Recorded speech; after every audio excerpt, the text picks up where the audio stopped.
Juste quelques mots. Alors, d'abord, pour remercier les administrateurs qui m'ont accompagné dans ce travail. Remercier les collègues qui ont participé aux nombreuses auditions.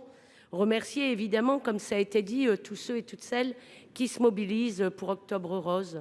Je pense aux associations, je pense aussi aux soignants qui sont très investis dans Octobre Rose, aux maires dans les communes qui organisent aussi de nombreuses initiatives.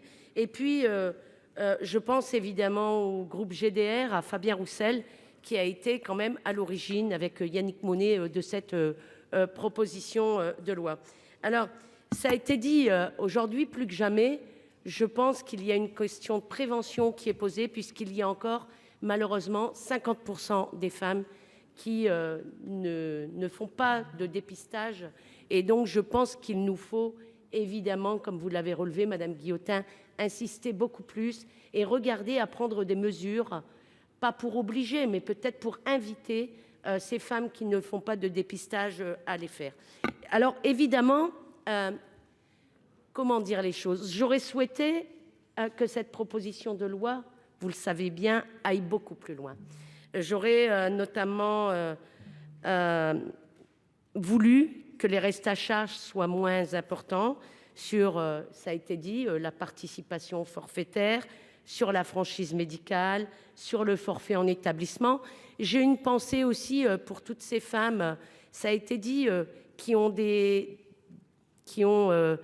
coûts supplémentaires pour les moyens donc, de transport. Je pense aussi aux femmes en ruralité, mais aussi aux femmes qui sont ici en région parisienne, qui sont parfois convoquées à 7 heures du matin pour une chimiothérapie et qui sont obligées de prendre le métro. Et puis je pense à ces femmes seules, mais à ces femmes aussi qui ne sont pas seules pour les gardes d'enfants, qui ne sont pas toujours évidentes. Alors, merci Madame la Ministre pour les annonces que vous avez faites, notamment sur le forfait des prothèses capillaires, qui est un vrai souci, qui a été relevé tout au long des auditions, parce que ça a été dit à plusieurs reprises, une prothèse capillaire 350 € si elle vaut 350 €, 250 jusqu'à 700 et 0 si elle est au-delà de 700 €. Et nous avons rencontré lors des auditions de nombreuses femmes qui nous ont dit que cette prothèse à 350 €, mais même celle qui est en dessous de 700 €, était assez insupportable parce qu'elle n'était pas supportable, mais qu'en plus de ça, elles nous le disent avec leurs mots, ces perruques ne sont pas mettables, elles ne ressemblent à rien.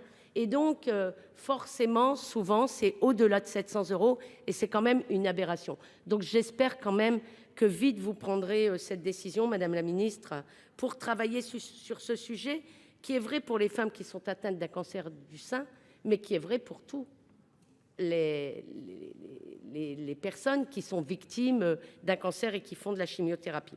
Alors, vous le savez, il y a de nombreux sujets qui restent donc en instance, je l'ai dit, parce que si on est tous égaux face à la maladie peut tous nous frapper à un moment ou à un autre.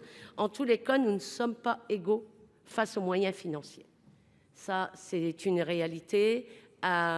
Et beaucoup de femmes qui sont ouvrières, qui sont agricultrices, nous ont expliqué combien elles avaient des difficultés, des difficultés financières lorsqu'il fallait arrêter de travailler. Alors oui, j'aurais espéré que ça aille plus loin. Ceci dit, parce qu'il faut quand même se réjouir que cette proposition ait été votée à l'unanimité.